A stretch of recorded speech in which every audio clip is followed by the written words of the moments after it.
धन्यवाद, धन्यवाद, धन्यवाद। Thank you Lord, thank you Lord. धन्यवाद, thank you Jesus, thank you Jesus, thank you Lord. जीवित और महान सामर्थी परमेश्वर, दिल से आपका धन्यवाद करते हैं क्योंकि आप अद्भुत युक्ति करने वाले, सामर्थ्य के अनोखे काम करने वाले, और प्रभु आप सब कुछ करने में सामर्थ्य हैं। विश्वास करने वालों के लिए आपके वचन में लिखा है कि सब कुछ संभव है, और जो विश्वास नहीं करता उसके लिए कुछ भी संभव नहीं। आप तो असंभव को संभव कर सकते हैं, और आप करते हैं जब हम आप पर भरोसा करते हैं कि आप ही करेंगे। हम आप ही की ओर से जब चाहते हैं कि काम हो, तो आप अपने समय से और अपने तरीके से काम करते हैं, और आप हमारे जीवन में संपूर्ण रीति से हमें आराम पहुंचाते हैं, विश्राम पहुंचाते हैं, और हमारी सारी चिंताओं को हर लेते हैं। आपके वचन में लिखा, अपनी सारी चिंता को उसी पर डाल दो क्योंकि उसको तुम्हारा ध्यान है, उसको हमारा ख्याल है। हम प्रभु आपका धन्यवाद करते हैं, ऐसा परमेश्वर जो हमारा ख्याल करता है, जो हमारी चिंता करता है। तो हम क्यों चिंता करें, हम उस पर भरोसा करें जो हमारी चिंता करता है, और वो हमारा इकलौता परमेश्वर है जो हमारी चिंता करता है। अपने पुत्र प्रभु यीशु मसीह के द्वारा वो हमारे जीवन में सब कुछ संभव कर सकता है, लेकिन जब हम उस पर भरोसा करते हैं तभी करता है। हम आपका दिल से धन्यवाद करते हैं। आज हम आपके वचन को सुने प्रभु, तो पवित्र आत्मा का प्रकाश हमारे हृदयों में चमकने पाए, और हम सब का जीवन परमेश्वर की महिमा को देखने पाए, और परमेश्वर की महिमा के लिए तैयार हो, और सारी महिमा आपको प्रभु यीशु मसीह के नाम से, आमीन। सबको जय मसीह की। हम परमेश्वर का बहुत धन्यवाद करते हैं क्योंकि वो अद्भुत युक्ति करने वाला परमेश्वर है, और वो लगातार हमारे जीवन में अपने अनोखे काम करता है। बस फर्क इस बात का है कि हम उसके कामों को पहचान पाएं, उसकी सामर्थ्य को, उसके प्रेम को, उसके अनुग्रह को जो वो हमारे जीवन में प्रकट करता है। परमेश्वर के वचन में कल जो हम लोगों ने सुना, कल्पना। कल्पना, आप जो कहते हैं कि हम विश्वास करते हैं, आपका जो अपना विश्वास है आपके मन में, वो एक कल्पना है। आपके अंदर काल्पनिक विश्वास है। आप ये सोचते हैं कि लोग ये सोचते हैं कि वो कलीसिया में आएंगे तो प्रभु काम करेगा। कल्पना गलत है। आपके आने से काम नहीं होगा। आप यहां पर आते हैं तो आप क्यों आए? आप वचन सुनने आए। उद्देश्य क्या था? वचन सुनना। अगर आपके जीवन में उद्देश्य पूरा नहीं हुआ तो लक्ष्य कभी पूरा नहीं होगा। बच्चा आपका स्कूल जाए, स्कूल जाने का उद्देश्य क्या है? शिक्षा ग्रहण करने गया, पढ़ाई करने गया। बच्चा स्कूल जाए, हाजिरी लगाए, स्कूल में रहे और पढ़ाई ना करे तो लक्ष्य प्राप्त नहीं होगा। अब आपको पता चला कि केवल आने से कुछ नहीं होगा। आप जिस उद्देश्य से आए, जिस मकसद से आए, वचन सुनने के लिए आए, आपने वचन सुना और वचन पर आपने विश्वास नहीं किया, उस वचन को आपने ग्रहण नहीं किया। आपने सुना और चले गए। यीशु मसीह ने सुनने वालों पर कितना बोला है? 4 प्रकार के सुनने वाले बोले। कौन से प्रकार के हैं? यह हर एक व्यक्ति को अपने आप को जांचना कि आप किस प्रकार के सुनने वाले हो। तुम क्या सुनते हो, कैसे सुनते हो? आपने क्या सुना और कैसे सुना? ये 2 बातों में, ये 2 प्रश्नों में ही आपकी समस्या फंस जाती है कि आपने क्या सुना और कैसे सुना। ध्यान रखिए कि आप क्या सुनते हैं और आप कैसे सुनते हैं। ये सुनना आपके उद्धार का कारण है। ये सुनेंगे, कैसे सुन रहे हैं, वहां पर आप काम करेंगे। जब आप वहां पर ध्यान करेंगे कि हम कैसे सुन रहे हैं और हम क्या सुन रहे हैं, तभी आपके जीवन में कोई परिवर्तन होगा। तो सुनने में, जब आप देखिए, जब आप कोई पिक्चर देखते हैं या कुछ भी देखते हैं, आप किसी भी चीज को आप जब देखते हैं तो आप उसे देखकर एक कल्पना आपके अंदर पैदा होती है कि नहीं होती? आप कोई बढ़िया गाड़ी देखते हो तो आपके मन में एक कल्पना आती है, जिसे आप इच्छा भी कह सकते हैं कि काश ऐसी ही गाड़ी मैं भी लूंगा, ऐसा ही घर मैं भी लूंगा। ये कल्पना है ना? आप इसको अपना विश्वास भी कह सकते हैं। आपके अंदर ये विश्वास आता है कि मैं भी ऐसे ही घर लूंगा जब भी लूंगा, ठीक। लेकिन घर लेने के लिए आपको तैयारी करनी पड़ेगी। हवा में थोड़ी ना है, और पैसे पेड़ में उगते नहीं, कैसे हिलाया और खरीद लिया। आपको उसके लिए फाइनेंशियल मैनेजमेंट बनाकर चलना पड़ेगा, तब घर बनेगा। दूसरी बात, क्योंकि नीति वचन में लिखा है घर बुद्धि से घर की नींव डाली जाती है और समझ के द्वारा वो स्थिर किया जाता है, और ज्ञान के द्वारा घर में सब चीजें, फर्निशिंग का काम ज्ञान के द्वारा होता है। नॉलेज, आपको नॉलेज होगी तभी आपके घर में फर्निशिंग्स बहुत अच्छी होगी। घर को सुसज्जित करना, उसको अच्छी चीजों से सजाना, अच्छी चीजों से उसको भर देना। ज्ञान के द्वारा कोठरियां सब प्रकार की मनभाऊ वस्तुओं से भर जाती। ये प्रिंसिपल्स हैं, 3 स्टेप प्रिंसिपल घर बनाने के लिए। और ये घर बनाने का 3 स्टेप प्रिंसिपल वही है जिस प्रिंसिपल के आधार पर परमेश्वर ने इस सृष्टि की रचना की। 3 स्टेप प्रिंसिपल काम किया। परमेश्वर ने इस पृथ्वी की नींव बुद्धि से डाली और समझ के द्वारा इसको स्थिर किया और ज्ञान के द्वारा इसमें सारी चीजों को भर दिया। अब मनुष्य को उसने यही प्रिंसिपल दिया। हर मनुष्य की अपनी समझ है, अपनी बुद्धि है, अपना, तो हर मनुष्य अपने उसमें गोते खा रहा है कि नहीं खा रहा? हर व्यक्ति अपने पारिवारिक जीवन में गोते खा रहा है, क्योंकि वो अपनी अकल का सहारा ले रहा है, अपनी बुद्धि से घर बनाना मांगता है, अपनी बुद्धि से घर को आप खड़ा करना मांग रहे हैं, अपनी बुद्धि से, अपने ज्ञान से आप घर को भरना मांग रहे हैं। कभी संभव नहीं होगा। आपकी बुद्धि अगर कारगर होती तो लोग आपकी बुद्धि से चलने लगेंगे, लेकिन आपकी बुद्धि फेल है तो लोग आपकी बुद्धि से क्यों चलेंगे? लोग वो बुद्धि ढूंढ रहे हैं जिससे लोगों का कल्याण हो, लोगों को यानी फायदा पहुंचे। हर व्यक्ति हर उस बात को जो उचित होती है वो ग्रहण करता है, और जो अनुचित होती है उसको ग्रहण नहीं करता, और करना भी नहीं चाहिए। उचित बातों को ग्रहण करना चाहिए, अनुचित बातों को ग्रहण नहीं करना चाहिए। मैं आपको एक एग्जांपल दूंगा दृष्टांत के ऊपर।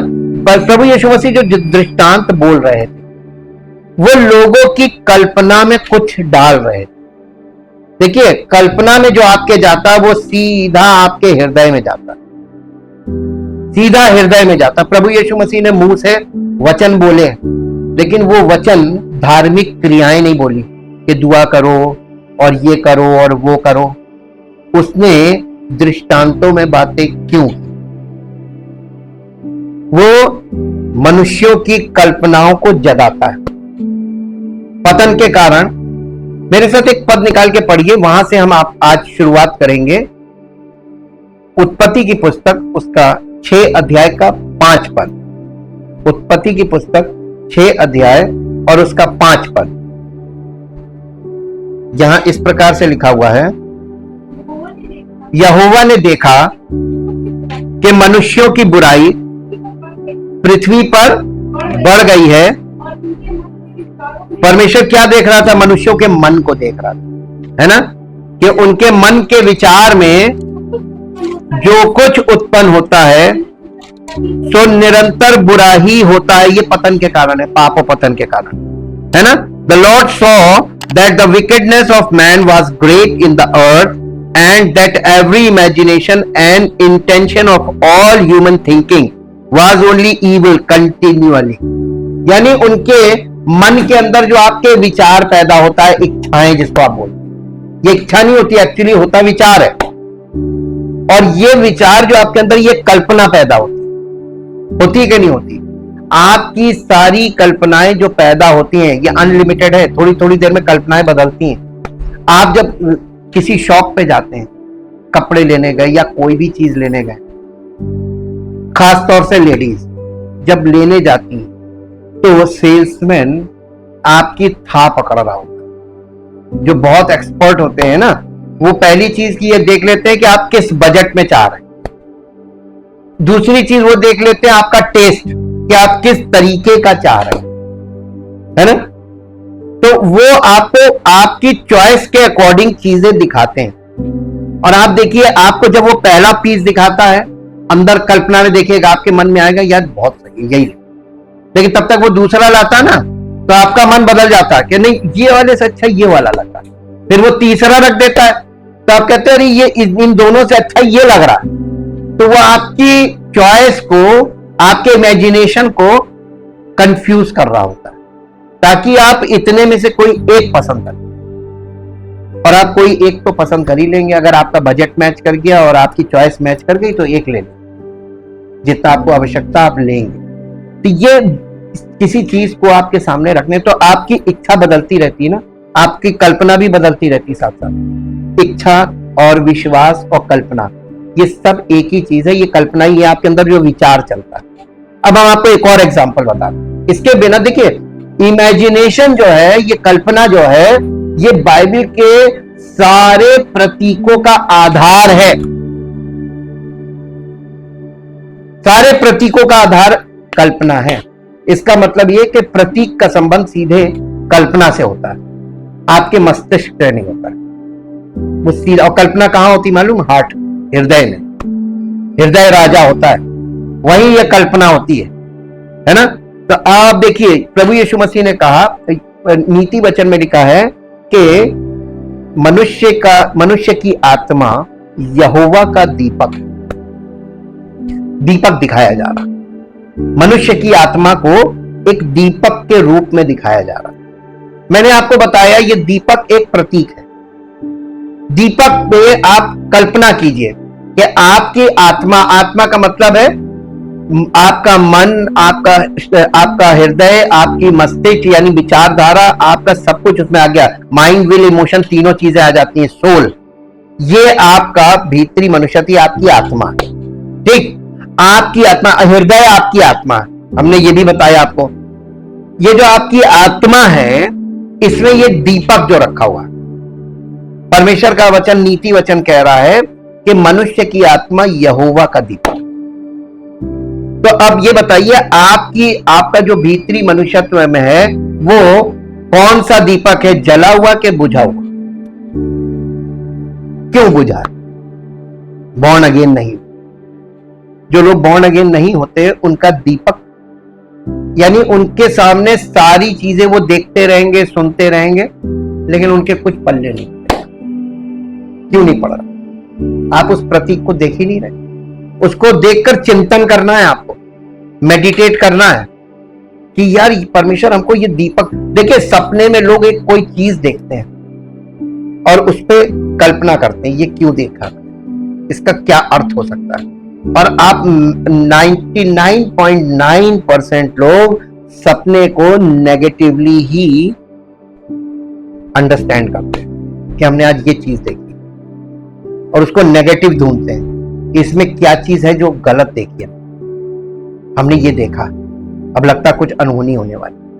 लोग सपने को क्यों ऐसे देखते? मालूम क्यों? दीपक बुझा हुआ। आपका जो प्राण है अंदर, आपका जो हृदय है, उसमें पॉजिटिवनेस नहीं है, नेगेटिवनेस है। तो आपके सामने परमेश्वर के सारे वचन नेगेटिव ही होंगे। ये संभव नहीं है, ये नहीं हो सकता। हम अगर कमाएंगे नहीं तो हम खाएंगे। ये आपकी बुद्धि तर्क देती है, हम कमाएंगे नहीं तो खाएंगे। तो आप उन लोगों को देखिए ना कि जो खा तो रहे हैं लेकिन कमा नहीं पा रहे। देखिए तो कैसे खा रहे हो? परमेश्वर का अनुग्रह। देखिए, कमाने वाले आप जरूर हो सकते हैं, लेकिन पालने वाला परमेश्वर है। आप अगर वो कमाई कर भी रहे हैं और आपकी कमाई छेद वाली थैली में है कि इधर आ रही है उधर चली जा रही, बहुत, तो ये क्यों है? बाइबल में लिखा हुआ है कि वे कमा के लाते हैं छेद वाली थैली में और वो मैं उन्हें उड़ा देता हूं। वहां पे रीजंस दिए, मैं इस तरीके से उड़ा दूंगा। मेडिकल में चला जाएगा, इधर वकील ले जाएगा, उधर डॉक्टर ले जाएगा, उधर वो ले जाएगा, तो गया। दीपक दिखा रहा है, दीपक का पॉजिटिव एस्पेक्ट पकड़िए दीपक को। अब ये आजकल हम लोग इलेक्ट्रॉनिक युग में है, इसलिए आपकी कल्पना जो है वो दीपक से हट चुकी है। आप बहुत दूर हैं दीपक। जो पहले दीपक चलते थे, लैंप जिनको बोलते हैं, उनमें उसका जो हार्डवेयर सिस्टम था, एक कांच का वो होता था, नीचे एक वो जिसमें तेल भरते थे और बीच में एक विक होती, बत्ती जो जलती है। ये तो दीपक है। ठीक, हमारी आत्मा, मनुष्य की आत्मा एक दीपक। तो दीपक का मतलब इसमें एक कंटेनर है और रोशनी देने के लिए कांच का जैसे होता है ना, तो हमारा दीपक अगर जलेगा तो रोशनी होगी। और उसके बाद इसमें एक बत्ती है, वो बत्ती हमारी आत्मा, मनुष्य की आत्मा वो बत्ती है। अब दीपक को जलने के लिए क्या चाहिए? जलने के लिए दो चीजों की जरूरत है। वो दो चीजें क्या है? हाँ, तेल पवित्र आत्मा का प्रतीक और आग परमेश्वर के वचन का प्रतीक। लिखा हुआ है यिर्मयाह 23 अध्याय में और उसके 29 पद में लिखा, क्या परमेश्वर का वचन आग नहीं? तो ये फायर जो है वो परमेश्वर का वचन है और तेल पवित्र आत्मा है। पवित्र आत्मा रूपी तेल अगर हमारी आत्मा में होगा और वचन का प्रकाश हमको मिलेगा, अगर हम वचन में कॉन्सेंट्रेट करेंगे तो प्रकाश, ये है वचन का प्रकाश, डिवाइन लाइट निकलेगी। तो ये दीपक जो दिखाया गया है ना, इसकी कल्पना में ही भेद छिपा हुआ सत्य। अब कब से बता रहे हैं ये चीजें? क्योंकि आपके अंदर कल्पना नहीं काम कर रही, आपका स्विच ऑफ है, आपका जो दिल है उसमें वो कल्पना, क्योंकि आज के समय में ना तो दीपक है ना कोई यूज करता है, तो आपके वो कल्पना में नहीं है, आउटडेटेड चीज। अच्छा, हम आपको एक बात बताएं, परमेश्वर के वचन में जितने भी प्रतीक आपको मिलेंगे सब आज के जमाने में आउटडेटेड है। इसलिए इस युग के लोगों के लिए परमेश्वर का वचन बहुत कठिन हो गया। उन्हें एक पवित्र आत्मा के द्वारा प्रेरित व्यक्ति की जरूरत है कि उनकी वो मन की आंखों को ज्योतिर्मय करने के लिए अर्थ मिले, सहायता मिले, और वो सहायता कलीसिया के द्वारा प्रभु कर रहा है, वो अपना काम कर रहा है। हम देखेंगे द पावर ऑफ इमेजिनेशन, हमारी कल्पना की शक्ति क्या है वचन के अनुसार, बिब्लिकली हमारे इसकी शक्ति क्या है, इस पर हम आज थोड़ा सा मनन करेंगे। आपको ऐसे कई मसीही मिलेंगे जो अपने जीवन में ईश्वर को और अधिक देखना चाहते हैं।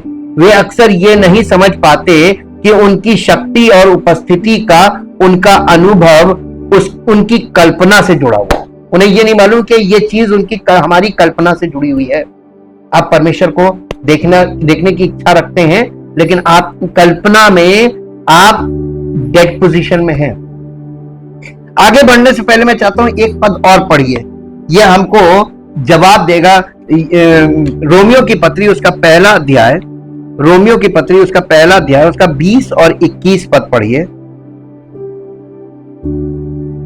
रोमियो उसका पहला अध्याय, उसके अनदेखे, किसके? परमेश्वर के अनदेखे गुण अर्थात उसकी सनातन सामर्थ और परमेश्वरत्व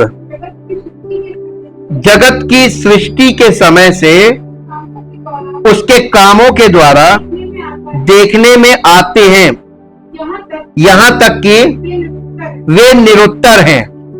इस कारण कि परमेश्वर को जानने पर भी, देखिए परमेश्वर को जानना बहुत आसान है, लेकिन जानने पर आपने जो प्रतिक्रिया की वहां फंस जाएंगे, वहां फंस जाएंगे। बहुत लोग ये दावा करते हैं कि हम परमेश्वर को जानते हैं। वचन को जानना परमेश्वर को जानना है। परमेश्वर अपने आप को वचन के द्वारा प्रकट करेगा, और वचन को जान गए जो लोग ये दावा करते हैं हम वचन को जानते हैं, और परमेश्वर को जानने के बाद उनका जो फीडबैक वो गलत होता है, तब परमेश्वर उन्हें फंसा देता है। यहाँ पे लिखा हुआ है, परमेश्वर को जानने पर भी उन्होंने परमेश्वर के योग्य धन्यवाद और बड़ाई नहीं की, परंतु व्यर्थ विचार करने लगे। यहां तक व्यर्थ विचार करने लगे, यानी व्यर्थ कल्पनाएं करने लगे। इसका मतलब यह गलत कल्पनाएं करने लगे, यहां तक कि इतनी गलत कल्पनाएं करने लगे कि उनका निर्बुद्धि मन अंधकार में। ये हुआ, और ये क्या हुआ? ये सब लोगों का नैतिक पतन पूरी तरीके से हो गया, क्योंकि परमेश्वर को कोई नहीं जानता, एक भी धर्मी नहीं, कोई नहीं, एक भी समझदार, स्पिरिचुअली बोला जा रहा है, फिजिकली बहुत समझदार है, स्पिरिचुअली एक भी समझदार व्यक्ति नहीं है, देख नहीं पा रहा ना।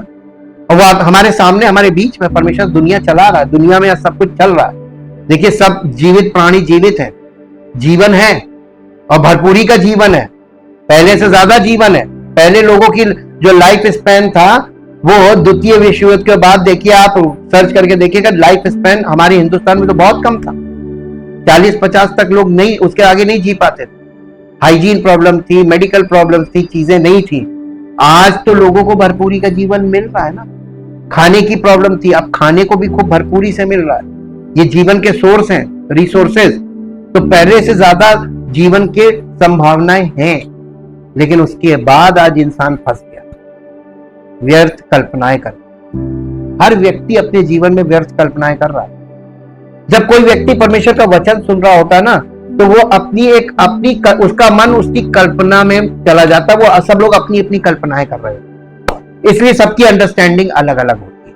जबकि परमेश्वर चाहता है कि सब लोग एक ही बात पर विचार करें और सबका विचार एक से, क्योंकि पवित्र आत्मा एक ही आत्मा, और वो एक व्यक्ति के द्वारा एक ही आत्मा बात कर रहा है, और बाइबल भी एक है ना। तो लोग अलग अलग विचार क्यों करते हैं? इसको अगर हम लोग इंग्लिश में देखें तो यहां पे आपको साफ साफ देखिए मिलेगा, वो शब्द मिल जाएगा जिसे हम कल्पना कहते हैं।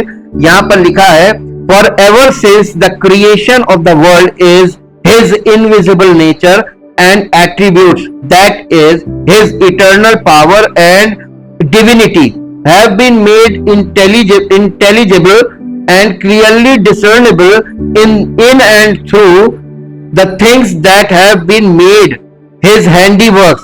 So men are without excuse, altogether without any defense or justification. किसी के पास कोई सफाई नहीं दे सकता परमेश्वर के सामने कि मुझे नहीं मालूम। सृष्टि को सब लोग देख सकते हैं। सृष्टि को देखकर आपके अंदर ये कल्पना क्यों नहीं आती कि इसका बनाने वाला कौन हो सकता है? क्यों नहीं आती? इसी को बोला गया है गॉडलेस नेचर, ये एडमिक नेचर है। हमारी आत्मा सोई हुई है, इसको जगाना है। 21 पद में लिखा, because when they knew and recognised him as God, they did not honour and glorify him as God or give him thanks, but instead they became futile and godless in their thinking with vain imagining, यानी व्यर्थ कल्पना करने में अपने स्वभाव में वो क्या हो गए? गॉडलेस इन देयर थिंकिंग, वो अपने विचारों में वो गॉडलेस हो, परमेश्वर रहित विचार कर रहे हैं। आज कलीसियाओं में, जिन कलीसियाओं में जो शिक्षा दी जा रही कि आप दुआ करेंगे, आप भी दुआ करो, आप ऐसे दुआ करो, ऐसे करो और ये हो जाएगा, ये वेन इमेजिनिंग में आता है, ये वेन इमेजिनिंग में आता है, और ये फूलिश रीजनिंग में आता है, और ये स्टूपिड स्पेक्यूलेशंस में आता है। ये गलत व्याख्या है। And their senseless minds were darkened, और ऐसे लोगों के जो माइंड है, उनकी बुद्धि है वो अंधेरी है। अच्छा तुम कर लोगे, तुम्हारे करने से होगा। सब अपनी अपनी भक्ति की बातों को सोचते हैं और अपनी अपनी भक्ति की विचार करते हैं, और अपनी भक्ति दूसरे को बताते हैं कि हम ये करते हैं, मेरा तो ये मानना, और हाँ ऐसे कर लेते हैं। नहीं, आप अब ये स्वधार्मिकता है, ये आपकी अपनी भक्ति है, ये वचन नहीं बोलता। वचन इस बात में बिल्कुल सहमत नहीं है, और जिस चीज में वचन, परमेश्वर के वचन से अगर हमारी चीज मेल नहीं खाती तो गॉडलेस है।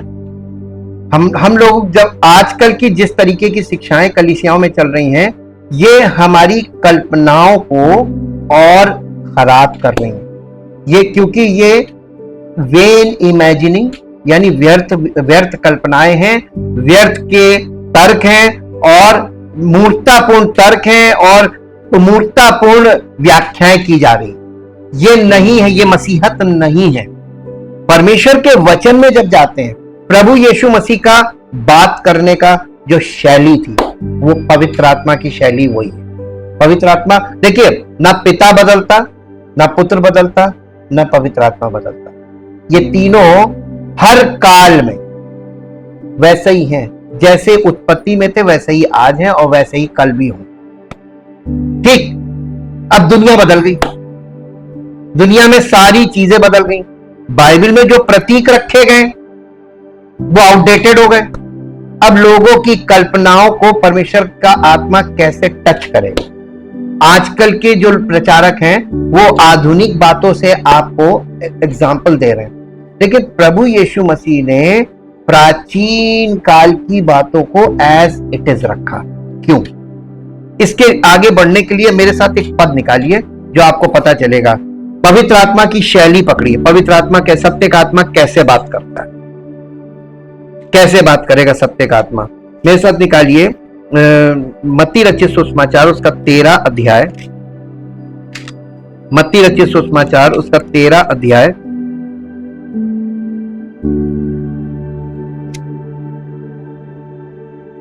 13 अध्याय का 10 पद से पढ़िए। चेलों ने पास आकर यीशु मसीह से, यानी उससे कहा, यानी यीशु मसीह से कहा, तू लोगों से दृष्टांतों में क्यों बातें करता है? यीशु मसीह ने उत्तर दिया,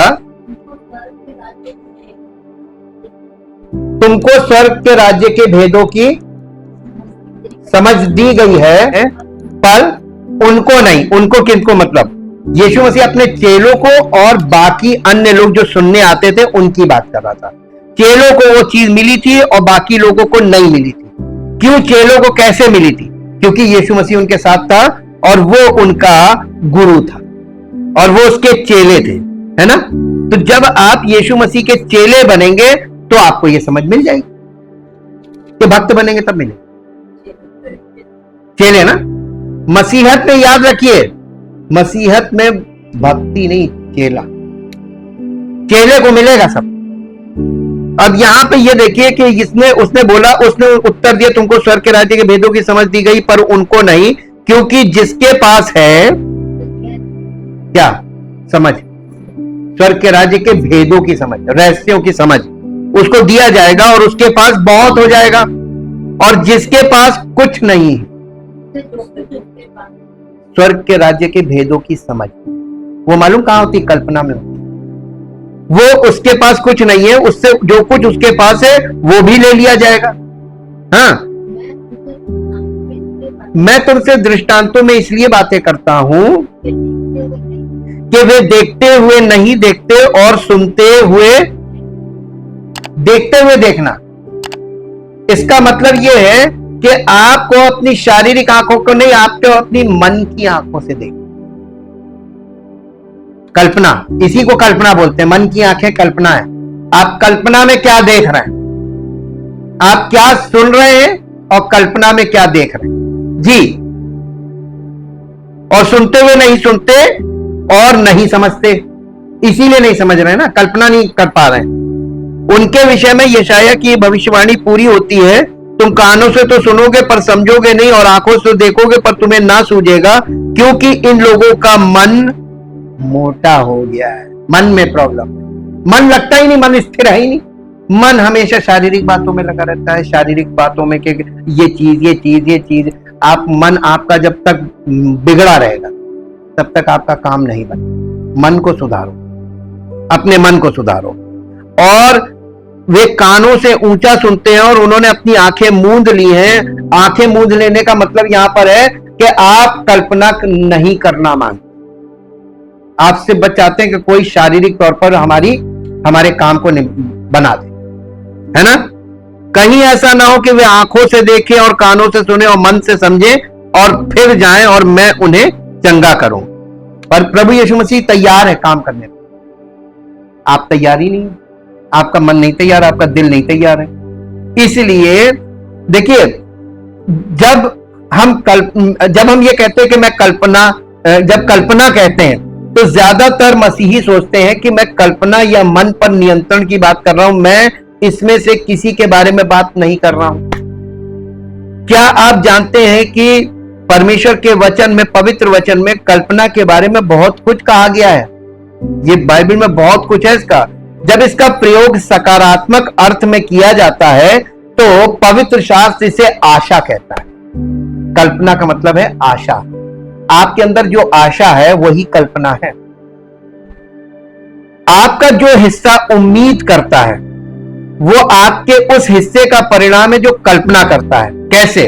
क्योंकि जब आप उम्मीद करते हैं तो आप एक मानसिक तस्वीर बनाते हैं कि आप क्या देखना चाहते हैं। इस विषय पर कई पद हैं बाइबल में। इब्रानियों की पत्री उसका 11 अध्याय और उसका पहला पद पढ़ें। इब्रानियों की पत्री 11 अध्याय और उसका पहला पद। अब विश्वास आशा की हुई वस्तुओं का निश्चय। एक मिनट, निश्चय का मतलब क्या होता है?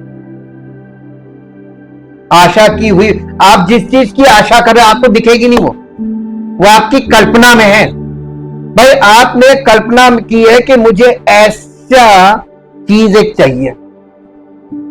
अब आप मार्केट में जाके जब ढूंढते हैं तो लोग, आप जब बताते हैं, एक्सप्लेन करते हैं, तो वो निकाल निकाल के दिखाते हैं। आप उसको नहीं पसंद कर रहे हैं, आपको जो कल्पना में आपके, आप वो चीज ढूंढ रहे हैं। जो चीज कल्पना में होती है वो आपको दिखेगी कहीं नहीं, उसको सर्च करना पड़ेगा, ढूंढना पड़ेगा। ठीक? तो आप कोई चीज जो कल्पना में है उसको आप उसका निश्चय कि हाँ ये चीज हमें मिलेगी। पहले तो आप ये निश्चय कर लीजिए कि ये जिस चीज के प्रभु हमें जीवन दे रहा है तो जीवन से संबंधित सब कुछ दे सकता है। ये निश्चय आपके अंदर होना चाहिए, एश्योरेंस। ठीक? आश्वासन के वो देगा। हाँ, उसके बाद क्या है? और अनदेखी, यानी जो आपने दिखाई नहीं थी, जिसकी आपने केवल आशा की है। अब आप देखिए, आपको एक अच्छी बहू ढूंढनी अपने बेटे के लिए, कल्पना में ऐसी चाहिए। अब आप ढूंढ रहे हैं, जब तक वो आपको निश्चय होगा कि प्रभु दे, वही दे सकता है ना, कि आप खुद कहीं से पकड़ लाएंगे। ठीक? दूसरी बात कि वो आपको वही चीज जो आप अपने मन में पिक्चर लिए बैठे कि आपको वैसी चाहिए, वैसे ही ढूंढ रहे हैं, तो वो कहां से मिलेगी? उसके लिए आपको ठहरना भी पड़ेगा। वो परमेश्वर की ओर से मिलेगी, आपको विश्वास करना पड़ेगा, उस पर आशा रखनी पड़ेगी, वो देगा। ठीक? टाइम फैक्टर भी आएगा भी। और उसके बाद क्या लिखा हुआ है? और अनदेखी वस्तु का प्रमाण। और परमेश्वर आपको वो देगा, इस बात का प्रमाण आपके मन में होगा विश्वास के रूप में कि जरूर देगा। ये हो नहीं सकता कि वो ना दे। यह है विश्वास की परिभाषा नए नियम में। अब देखिए, हम इसे इस तरह से कह सकते हैं, विश्वास आपकी सकारात्मक कल्पना का सार है, न देखी गई चीजों का प्रमाण है। इस पद के अनुसार विश्वास उन चीजों को वास्तविकता में लाता है जिनकी आप सकारात्मक रूप से कल्पना करते हैं। आपकी कल्पना आपके आध्यात्मिक गर्भ की तरह है। यह परमेश्वर के वचन में कही गई बातों को गर्भ धारण करेगी और फिर विश्वास उन चीजों को जन्म देगा जिनकी आपने कल्पना की है। ये हमने आपको बताया था ना कि कान जो है हमारे, वो देखिए, इसको देखिए और गर्भ का चित्र एक देखिए, एकदम यही होता है ऐसा। और विश्वास कैसे पैदा होता है? सुनने से। परमेश्वर का वचन सुनने से वो विश्वास पैदा होता है जिससे हमारा जीवन परमेश्वर की महिमा का कारण। आप जिसकी सुनेंगे आपके अंदर वही विश्वास पैदा होगा। आप फ्रॉड करने वालों की सुनेंगे तो आपके अंदर वही विश्वास पैदा होगा कि ये करा देगा और आपके साथ फ्रॉड हो जाए, क्योंकि आपके अंदर लालच पैदा होगा। जब आपसे कोई फ्रॉड करने वाला बात करेगा तो विश्वास तब भी पैदा होगा, लेकिन वो विश्वास आपको धोखे में लेके जाएगा, आपको धोखा मिल जाएगा। लालच, वो लालच पैदा होगा। हाँ, धीरज नहीं पैदा होगा। लेकिन जब आप परमेश्वर का वचन सुनेंगे तो धीरज पैदा होगा। धीरज ये विश्वास का एक रूप है कि हाँ, परमेश्वर करेगा और जरूर करेगा। आपको परमेश्वर की जो बातें हम आपसे कर रहे हैं, पता नहीं आपको इससे लाभ मिलेगा कि नहीं मिलेगा, आपको इससे सहायता मिलेगी कि नहीं मिलेगी, लेकिन ये बहुत आशीष की बातें हैं। इन बातों से मुझे बड़ी आशीष मिली है अब तक और उन्नति भी हुई है, तो आपकी भी होगी। बहुत से आस्थावान लोगों ने आशा की भूमिका को कम करके आंका है। पहला कुरिन्थियों उसका 13 अध्याय और उसका 13 पद पढ़िए, जहां पे ये लिखा हुआ है। 13 अध्याय, पहला कुरिन्थियों 13 अध्याय का 13 पद। यहां इस प्रकार से लिखा है, और अब विश्वास, आशा नहीं, अब विश्वास, आशा और प्रेम, ये तीनों स्थायी हैं, पर इनमें सबसे बड़ा प्रेम है। देखिए इंग्लिश में लिखा है 1 Corinthians chapter 13 और verse 13, chapter 13 और verse 13, and so faith, hope, love abide. Faith means conviction and belief, respecting man's relation to God and divine things. Hope, joyful and confident expectation of eternal salvation. Love, true affection for God and man.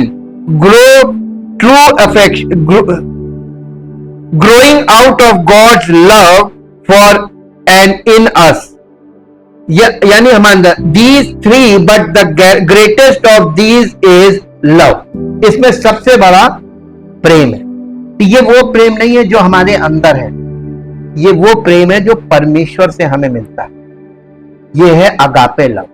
जब ये agape love हमारे अंदर आता है तो हमारे अंदर परमेश्वर के प्रति आशा और विश्वास दोनों को लेकर आता है। और सबसे बड़ा चमत्कार जो हमारे जीवन में होता है वो है उद्धार। उद्धार का मतलब हमने बताया बॉर्न अगेन, आपका नए सिरे से, आपके जीवन में एक नया जीवन शुरू हो जाना, जीवन का नया सिरा शुरू हो जाना, ऐसे समझिए। वो आत्मिक जीवन, आपके अंदर बत्ती जल जाएगी। जलेगी कि नहीं जलेगी? कनेक्शन सही होगा, बत्ती जलेगी। और यही बात यहां पर बताई जा रही है। आस्थावान लोगों में से निश्चित रूप से आस्था पर जोर दिया जाएगा और वे प्रेम के महत्व को समझते हैं और ये कैसे सबसे महान है। लेकिन क्या आप जानते हैं कि आशा को विश्वास और प्रेम के साथ सबसे बड़ी शक्तियों में से एक माना जाना चाहिए? सबसे बड़ी शक्ति है ये आशा, और आशा ही सकारात्मक जो कल्पना है वो आशा है। लोगों को परमेश्वर से प्राप्त करने के बारे में हम जब बात करते समय आशा शब्द का उपयोग करते सुनते हैं तो दूसरों को उनकी आलोचना करते हुए भी सुनते हैं, ये कहते हुए कि आपको आशा करने की आवश्यकता नहीं है, आपको विश्वास करने की आवश्यकता है। वे ये नहीं समझते कि आशा के बिना, सकारात्मक कल्पना के बिना कोई व्यक्ति विश्वास नहीं कर सकता। हाँ के ना? अब आप देखिए कैसे ये सुसमाचार अन्य जातियों के लिए बिल्कुल फिट बैठता है। बहुत साल हो गए, बहुत साल पहले किसी बुजुर्ग व्यक्ति ने मुझसे कहा था कि सच्चे विश्वास की शुरुआत अंधविश्वास से होती है। ये बात यहां पर फिट होती है। आपके अंदर एक कल्पना है कि मुझे ये चाहिए, हाँ, यह आपकी आशा है, और जब वो चीज आपको जिससे मिलती है आप उस पर विश्वास कर देते हैं कि ये दे सकता है। ठीक, तो कहां से शुरू होगी? सच्चा प्रभु एक ही है जो सब कुछ कर सकता है, इसलिए आप सारी जिंदगी सब कुछ करके देख लीजिए। जब तक आप थक कर और निराश होके, हताश होके समर्पण नहीं करें, प्रभु काम नहीं करेगा। यीशु मसीह ने क्या कहा? हे सब थके और बोझ से दबे हुए लोग मेरे पास आओ, मैं तुम्हें विश्राम। मेरा जुआ अपने पर, यानी मेरे साथ जुड़ जाओ। कलीसिया में जुड़ने की, ये जो जुआ है ना, ये मसीह की कलीसिया में मसीह के साथ जुड़ने को दिखाता है। कनेक्शन, ये कनेक्शन आपका तभी होगा जब आप अपने जीवन में हताश और निराश बिल्कुल हो जाएंगे, सारे और आपके विकल्प खत्म हो जाएंगे, तब आपके अंदर आशा जो है वो आशा बनी रहेगी। लेकिन आप निराश होंगे तब आप परमेश्वर को समर्पण करने को राजी। देखिए दुश्मन के पास जब तक एमिनिशन रहता है तब तक अटैक चालू रहता है। वो कब सरेंडर करता है? जब उसके सारे विकल्प खत्म होते, कहता भैया सफेद झंडा दिखा, बस अब हम नहीं लड़ सकते। यही है बस, ये आत्मिक लड़ाई में आप हैं। और आप जिस दिन परमेश्वर के सामने सफेद झंडा लेके समर्पण नहीं करेंगे, तो प्रभु मैं नहीं कर सकता, अब मैं थक गया हूं, मैं हार गया हूं, पर उसी दिन आपके जीवन में पश्चाताप, वो सच्चा पश्चाताप उसमें आप पूरी तरीके से उसके सामने अपने आप को उसके ऊपर डाल देंगे, प्रभु आप ही मेरा सहारा हो। बस वही काम है, वहीं से शुरुआत होगी, वही बॉर्डर। ये याद रखिए कि यही काम कराने के लिए आपके साथ वो अनुग्रह बनाए रखा है कि आपको किसी चीज में नष्ट नहीं होने देगा, लेकिन काम तभी करेगा जब समर्पण करेगा। ये चीज आपको अब समझ में आनी चाहिए। यदि कोई आशा ना हो तो विश्वास का कोई आधार नहीं रह जाता। ये केवल विश्वास करना और प्राप्त करना नहीं है। आपको वचन को समझना होगा, फिर आप जो कहते हैं उस पर विश्वास करते हैं, और फिर आप जो वादा करते हैं उसे प्राप्त करते हैं। आप पूछ सकते हैं, आप परमेश्वर के वचन को कैसे समझते हैं? नीति वचन 23 अध्याय और उसका 7 पद पढ़िए। नीति वचन 23 अध्याय उसका 7 पद, 7वां पद। जी, क्योंकि जैसा वो अपने मन में विचार करता है वैसा वो आप है। कौन? जो अपने मन में, आप अपने मन में जैसी कल्पना करते हैं वैसे आप है। ठीक, आपकी कल्पना अगर परमेश्वर के वचन के आधार पर है तो आप मसीह में होंगे तभी होगी, और नहीं तो आप आदम में हैं, आप शारीरिक मनुष्य हैं, तो आप में वो शारीरिक सोच काम करेगी और इसके अलावा कुछ नहीं। तो इसलिए अपने आप को कभी, आपका दिल आपको धोखा देगा उसके बावजूद। 23 अध्याय का 7वां पद हम इंग्लिश में भी आपके लिए पढ़ देते हैं। For as he thinks in his heart, so is he. As one who reckons, he says to you, eat and drink, yet his heart is not with you, but is grudging the cost. इसको पूरा पढ़ दीजिए। वो तुझसे कहता है खा P.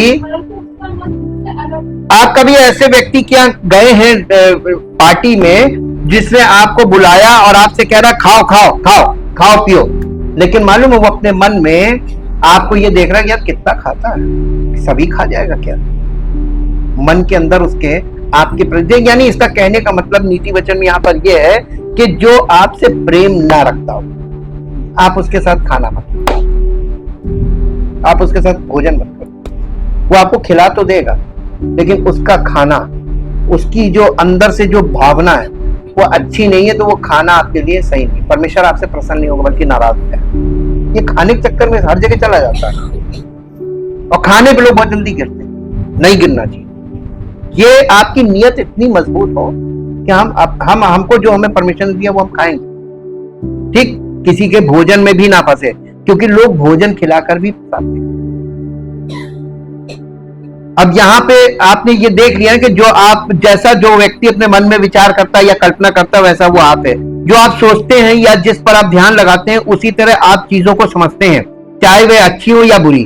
अगर आप अपनी परिस्थितियों पर ध्यान लगाते हैं तो आप वही समझेंगे। ये एक स्वपूर्ण भविष्यवाणी होगी, लेकिन अगर आप इस बात पर ध्यान लगाते हैं कि परमेश्वर का वचन क्या कहता है तो आप वही समझेंगे जो परमेश्वर का वचन कहता है। ये आपके बारे में सब कुछ बदल देगा। आप खुद को, अपनी परिस्थितियों को और हर चीज को कैसे देखते हैं, ये शक्तिशाली है। मुझे उम्मीद है कि आप इसे समझ रहे होंगे।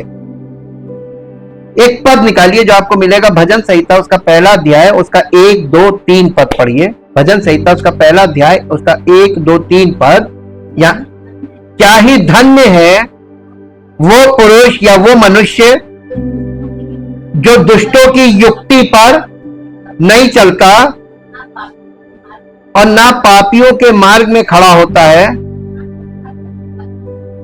और न ठट्टा करने वालों की मंडली में बैठता है, परंतु वो तो यहोवा की व्यवस्था से प्रसन्न रहता है और उसकी व्यवस्था या उसके वचन पर कब कहां करते हैं? आपके हर समय 24 घंटे आप वचन में आपका ध्यान लगा रहे हैं। आप सड़क पे चल रहे हैं, आप सो रहे हैं, लेटे हैं, आप ड्यूटी पे जा रहे हैं, वचन अंदर घूमता रहना। मैंने ये सुना, मैंने ये सुना, मैंने ये सुना। नहीं कर रहे हैं। आपका वचन आपके अंदर टिकता ही नहीं है। यहां सुना, यहां से यहां, वो रात दिन उसमें ध्यान किए रहता है। वो उस वृक्ष, देखिए यहां पे प्रतीक आ गया, एक प्रतीक आ गया। कल्पना कीजिए, वो उस वृक्ष के समान है जो बहती नालियों के किनारे लगाया गया है। वो हमेशा फल देता रहेगा क्योंकि उसको पानी का सोर्स मिल रहा है। वो पानी के किनारे लगा, नदी के किनारे लगा, और जिसके पत्ते, देख पानी नीचे है, बगल में मिट्टी भी है, पानी भी है, उसको पूरा भोजन सप्लाई मिल रही है। वो जिसके पत्ते कभी मुरझाते नहीं। इसलिए जो कुछ वो मनुष्य करे या वो पुरुष करे, वो सफल। वचन के साथ, वचन आपके अंदर बहने लगे, देखिए आपके कोई काम नहीं रुकेंगे, सब सफल करेगा, वही करेगा। ध्यान दे कि ये यहां पे ये कहा गया है कि आप जो भी करेंगे वो सफल होगा। ये एक बड़ा वादा है, लेकिन ये सच है। ये इस तरह काम करता है। आपका दिल मिट्टी की तरह है, जो उसमें जो भी विचार बोए जाएंगे वे उगेंगे। मरकुस रचित सुसमाचार उसका 4 अध्याय, उसका 26, 27 और 28 पद पढ़िए। 4 अध्याय का, मरकुस 4 अध्याय का 26, 27 और 28 पद पढ़िए।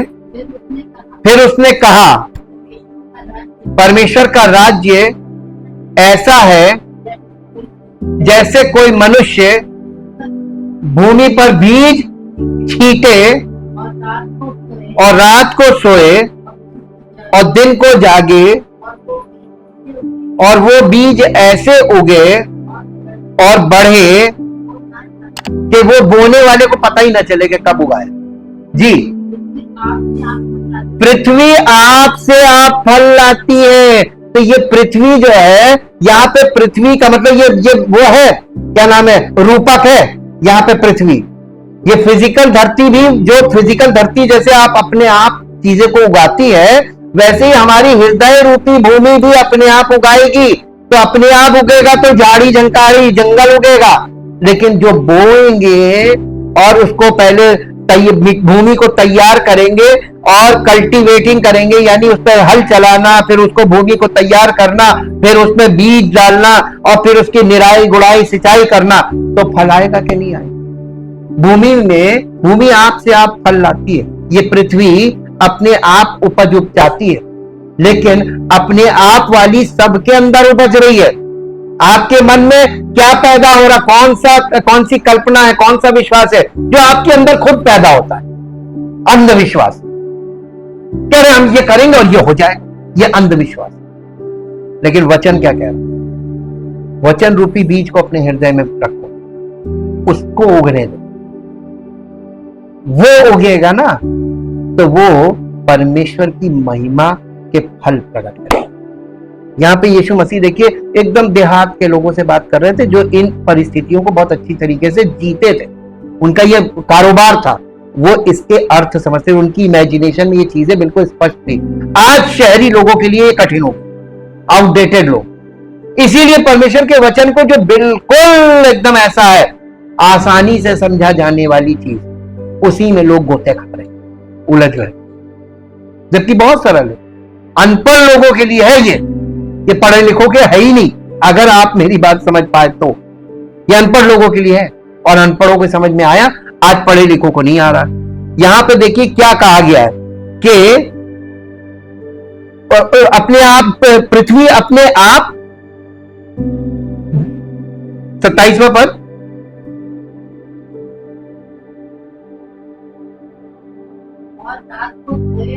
जी आगे, और बड़े, जी, पृथ्वी आप से आप फल लाती है। देखिए फल लाती है, देखिए इसके 3 चरण हैं। पहले अंकुर, फिर बाले, फिर बालों में तैयार दाने। ये आप देख लीजिए, चावल को ले लीजिए, गेहूं को ले लीजिए, आप अन्न की फसल में लीजिए, तो उनमें पहले अंकुर निकलता है, फिर बालें निकलती हैं, फिर बालों में तैयार दाने। ठीक, ये है, ये फसल है। यहां पे एक कॉन्सेप्ट दिया जा रहा है कि परमेश्वर का वचन आपके अंदर जाएगा, 3 चरणों में वो प्रकट होगा। पहले बालें निकलेंगी, फिर बालों में, पहले अंकुर निकलेगा, फिर बालें निकलेंगी, और फिर उसमें तैयार दाने। है ना, 3 चरण। ये याद रखिए कि एकदम से रातों रात कोई विश्वासी नहीं बनता और रातों रात कुछ नहीं होगा। आपके दिल में जो कुछ भी जाता है वही आप कल्पना करते हैं कि हो रहा है। आप जिन लोगों के बीच में उठते बैठते हैं, ज्यादा समय रहते हैं, उनकी बातों को सुनते रहते हैं, जिस माहौल में आप रहते हैं, वही वाली चीज आपके अंदर विश्वास बन गई कि नहीं हो सकता, नहीं हो सकता। चारों तरफ यही सुन रहे हैं आप, या आप गलत रास्ते चुन रहे हैं कि ऐसे कर लो, ऐसे कर लो, गलत भी कर, तो आपके अंदर वही घूमता रहता कि हम ये कर लें, ऐसे कर लें, ऐसे कर लें। लोग हमसे जब आके सलाह लेते हैं, हम समझ जाते हैं कि ये फंस गया, गलत कल्पना का शिकार हो गया। हालेलुया। और जो वचन हम बता रहे हैं वो कभी किसी के नहीं समझ, उस पर कभी बात नहीं कि हाँ ये मैं नहीं कर रहा हूं। अपनी कमजोरी को पकड़ लीजिए। आपकी कल्पना आपके प्रबल विचारों की दिशा में जाएगी, इसलिए आपको अपने हृदय की रक्षा करनी चाहिए। नीति वचन 4 अध्याय का 23 पद, नीति वचन 4 अध्याय का 23 पद पढ़िए। सबसे अधिक अपने मन की रक्षा कर, क्योंकि जीवन का मूल स्रोत वही है और वहीं पर आपके ढेर सारे लोग अपनी अपनी बोली डालते हैं और वही आपके अंदर कल्पना चलने लगती है कि बस ये करेंगे और ये हो जाएगा। और ये चीज आप देखिए, आप कोई चीज लेना मांग रहे, कल्पना में है आपके, और आपके लिए रास्ता नहीं बन रहा है, और लोग आपको रास्ता बता रहे, ये दे दो, ऐसे कर दो, ये कर दो, वो कर दो, गलत रास्ते भी बताएंगे आपको। आप कैलकुलेशन तो कर नहीं रहे कि यार चल तो जाएंगे, उसके बाद अगर हम बाद में फंस गए तो ये भी चीज चली जाएगी। आप कोई महंगी चीज खरीदने जा रहे और कर्जा लेकर, और अगर आपने कर्जा में जरा सा भी फेलियर हुए तो वो चीज आपकी चली जाएगी, जो कर्जा देगा वो छीन ले जाएगा। तो पहले पूरा कैलकुलेशन तो कर लो कि यार कर्जा उतार पाएंगे कि नहीं। लेना आसान है। ऐसे ही आजकल रिश्तों में शादी कर लो, फटाफट शादियां हो रही, निभा पाएंगे कि नहीं, पहले ये दोनों को देखना चाहिए, तब शादी भी हो। शादी जरूरी है, लेकिन शादी से ज्यादा जरूरी है कि आप निभा पाएंगे कि नहीं, आपके अंदर कितनी सहन शक्ति है। आज क्योंकि न्यूक्लियर फैमिलीज है ना, इसलिए प्रॉब्लम ज्यादा है। पहले जॉइंट फैमिली होते थे तो सहना आता था लोगों, आज सहन शक्ति बच्चों में नहीं है, इसलिए प्रॉब्लम है। हर चीज के पीछे के आधार को देखिए तो आपको लॉन्ग रन में वो चीज कभी सक्सेसफुल दिखेगी नहीं। क्या आप जानते हैं कि यदि आप एक शहर से दूसरे शहर जाना चाहते हैं, लेकिन आपको नहीं पता कि वो वहां कैसे पहुंचा जाए, तो आप कोई भी पुरानी सड़क का पकड़ लीजिए, क्या चलो इसी से पहुंच जाएंगे, किसी भी पुरानी सड़क को पकड़ लीजिए, ये काम आ जाएगी, हम आप पहुंचा देंगे। ऐसा संभव है क्या? तो आप आत्मिक जीवन में तो यही कर रहे हैं कि सब रास्ते एक ही जगह जा रहे हैं। कहां जा रहे हैं? एक जगह, कहीं नहीं जा रहे हैं, एक जगह, एक ही रास्ता है, द ओनली वे। ये तभी यीशु मसीह ने कहा था, मार्ग, सत्य और जीवन मैं ही हूं और कोई नहीं है। Nobody can approach God without me. इसीलिए उसने ये बात बोली थी, और ये डिक्लेरेशन है, उसने कुछ ऑप्शन नहीं दिया था। आप कोई भी सड़क ले सकते हैं और किसी भी दिशा में जा सकते हैं, लेकिन अगर आपका कोई खास गंतव्य है तो आप वहां पहुंचने की कोशिश कर रहे हैं, तो आपको कल्पना करनी होगी कि वहां कि वो शहर कहां है और आपको किस दिशा में जाना है। चाहे आप नक्शा देखें या जीपीएस का इस्तेमाल करें, आपको एक निश्चित दिशा में आगे बढ़ना होगा। आपको अंतिम लक्ष्य को ध्यान में रखना होगा।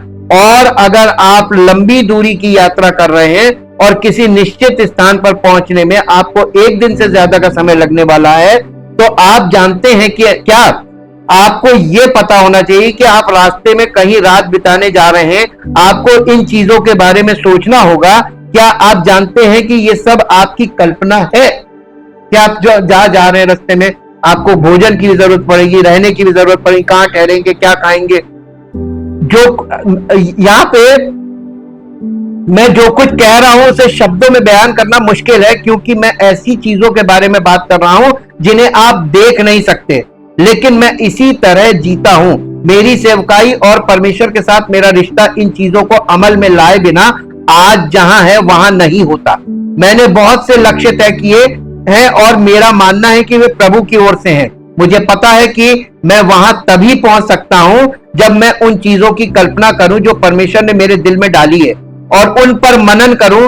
जब मैं ऐसा करूंगा तो वे मेरे अंदर एक तस्वीर बनाएंगे जिसे मैं विश्वास के जरिए प्रकट होते हुए देख पाऊंगा। वे सच होने जा रहे हैं। कभी कभी ऐसा ही नहीं लग सकता है, लेकिन आप देखते रहिए, चाहे वो वित्तीय हो या उपचार या कुछ और, मेरे पास वो सब कुछ होगा जो मुझे वो सब कुछ पूरा करने के लिए चाहिए, जो परमेश्वर ने मुझे पूरा करने के लिए कहा है। मैं जो कुछ भी करूंगा वो सफल होगा, ये बोला गया है ना। मुझे सच में विश्वास है कि मैं जो बातें आपके साथ शेयर कर रहा हूं वे आपकी जिंदगी बदल देंगे। अगर आप ईश्वर की अलौकिक शक्ति का और अधिक अनुभव करना चाहते हैं, अगर आप उनके प्रावधान को और अधिक देखना चाहते हैं, अगर आप और अधिक उपचार देखना चाहते हैं, तो ये करने का यही तरीका है।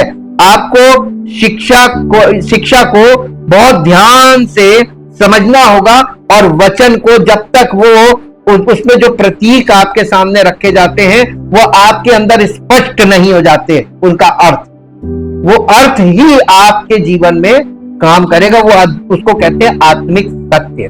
प्रतीकों में आत्मिक सत्य छिपे हुए, और इसीलिए प्रभु यीशु मसीह प्रतीकों के द्वारा बात करते थे। और हमने आपको यहां तक बता दिया है कि सृष्टि का वर्णन भी एक प्रतीक है, आदम और हवा भी एक प्रतीक है, और संपूर्ण बाइबल एक प्रतीक, एक दृष्टांत है। और इन दृष्टांतों के अंदर, प्रतीकों में बहुत से रहस्य हैं। वो रहस्य उनके अर्थों में छिपे हुए हैं। जब आप उन चीजों को अपने जीवन में, जैसे एक और एग्जांपल ले लीजिए कि जीवन के जल की नदी को देखकर सारे शहर जो है वो नदी के किनारे क्यों बसते थे? क्योंकि पानी की सप्लाई, बिना पानी के हम जीवित नहीं रह सकते। पीने का पानी, नदी, अब नदी पीने का पानी हमें देती है, तो नदी जीवन का स्रोत है, और जीवन का स्रोत है। ठीक इसी प्रकार से परमेश्वर की उपस्थिति नदी के समान, जो हमें जीवन देती, और इसीलिए परमेश्वर को जल के स्रोत से, उसकी उपस्थिति को जल के स्रोत से प्रकट किया जाता है। परमेश्वर की उपस्थिति को अग्नि के रूप में, अग्नि भी हमें जीवन देती, भोजन पकता है, वो हमें गर्माहट भी देती है, हमें प्रकाश भी देती है। तो अग्नि के बिना भी हमारा जीवन संभव नहीं। तो ये प्रतीक, ये हमसे बातें करते हैं, ये हमारी कल्पना में होने चाहिए। और जब आपकी कल्पना में प्रतीक होंगे ना, तो आपके लिए वचन खुला हो। Thank you, thank you, thank you. जीवित तो महान सामर्थी परमेश्वर, हम आपका हृदय से धन्यवाद करते हैं उस प्रेम और उस अनुग्रह के लिए प्रभु, जो आप हम सब पर बनाए रखते हैं। बात तो बस इतनी है कि कुछ लोग आपके प्रेम का अनुभव कर सकते हैं, और आपके प्रेम को अपने जीवन में हर क्षण, हर समय आपकी उस उपस्थिति का अनुभव करते हैं, जिसमें वो बने रहते हैं, क्योंकि आपका प्रेम और आपका अनुग्रह हमें संभालता है। और बहुत से लोग हैं, ये होने के बावजूद वो इस बात का अनुभव नहीं कर पाते हैं कि वो आपकी उपस्थिति में है, जबकि होते हैं। प्रभु, हम आपसे बहुत निवेदन करके कहते हैं कि जितने लोग यहाँ से संबंध रखते हैं, उनके मन की आंखें ज्योतिर्मय हो, और वो आपके वचन को देखने लगे और समझने लगे, ताकि आपकी महिमा के पात्र बने, आपकी महिमा का कारण बने। सारी महिमा आपको मिले। इस प्रार्थना को यीशु मसीह के नाम से मांगते हैं, आमीन। Praise the Lord.